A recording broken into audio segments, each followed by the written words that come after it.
Ramadan in Turchia, una guida informativa per i turisti. Ciao a tutti viaggiatori felici. Oggi cercherò di spiegarvi il Ramadan, perché inizierà molto presto e potreste avere alcune domande al riguardo. Vorrei sottolineare che nei nostri video parliamo della Turchia, quindi le informazioni che vi forniamo riguardano solo il Ramadan in Turchia. Dopo aver visto questo video, potreste pensare che il Ramadan sia un evento islamico e che in un altro paese islamico si possano vedere o vivere le stesse cose. La risposta è no. Ogni paese islamico ha il proprio modo di celebrare il Ramadan. Cos'è il Ramadan? Il Ramadan è un mese sacro per i credenti dell'Islam, in cui si crede che i versi del Corano siano stati rivelati al profeta Maometto. Tuttavia, il periodo del Ramadan cambia ogni anno, a differenza del Natale che cade sempre il 25 dicembre. Questo perché all'epoca del profeta Maometto si utilizzava un calendario differente. Di conseguenza, il Ramadan si sposta ogni anno indietro di circa 10-12 giorni rispetto al nostro calendario attuale. Nel 2025 il Ramadan inizierà il 28 febbraio e terminerà il 29 marzo. Per esempio, a causa di questa differenza di calendario, nel 2026 il Ramadan inizierà il 17 febbraio. In Turchia, questo mese ha un grande significato religioso e culturale.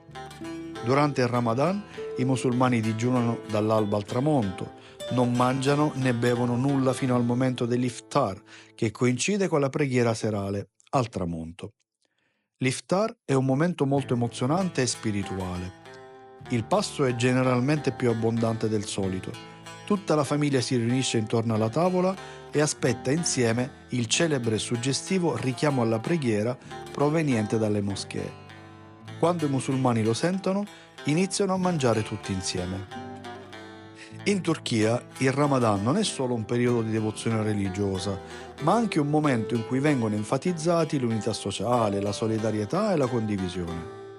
Chi digiuna impara la pazienza, comprende le difficoltà delle persone povere che non possono sempre permettersi il cibo e trova una pace interiore attraverso la fede.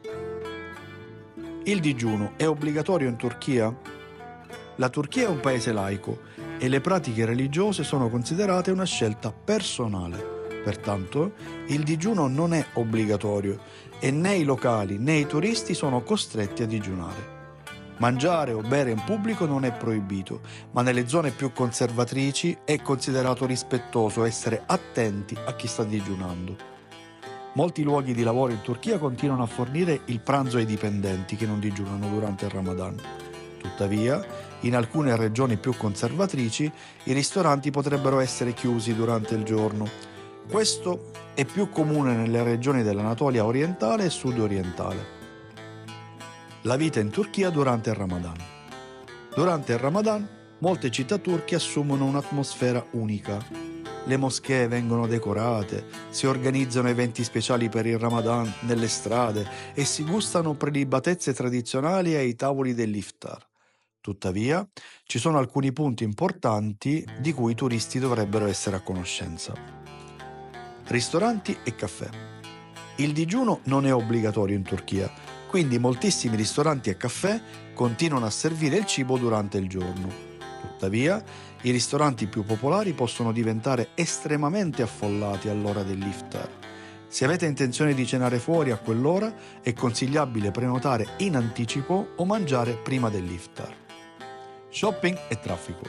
I supermercati e i panifici delle grandi città possono essere molto affollati prima dell'iftar. Inoltre, il traffico può aumentare significativamente poiché le persone cercano di tornare a casa in tempo per l'iftar. Eventi tradizionali del Ramadan.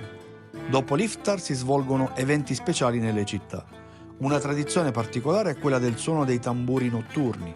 Intorno alle 3 o 4 del mattino potreste sentire infatti dei suonatori di tamburo che camminano per le strade. Il loro scopo è svegliare le persone per il sahur, il pasto prima dell'inizio del digiuno. Inoltre, durante il Ramadan, dopo l'iftar, si svolge una preghiera speciale nelle moschee che quindi diventano molto affollate.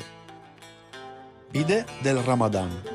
Una delle specialità più amate del Ramadan in Turchia è il pide del Ramadan, un pane morbido e caldo che è un elemento immancabile sulle tavole dell'iftar. Poco prima dell'iftar si formano lunghe code davanti ai panifici. Tende dell'iftar. Un'altra particolarità del Ramadan in Turchia sono le tende dell'iftar. Queste grandi tende vengono allestite temporaneamente durante il mese del Ramadan e offrono pasti gratuiti a chiunque voglia mangiare. Se ne vedete una potete entrare e cenare senza problemi, anche se non state digiunando.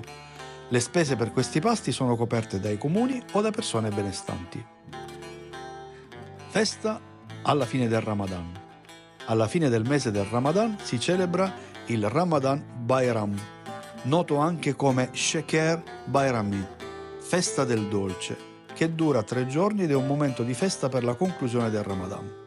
Le famiglie si riuniscono e si fanno visita agli anziani e i bambini ricevono soldi o dolci in regalo. Durante la festa si servono dolci tradizionali come il baklava e il lokum.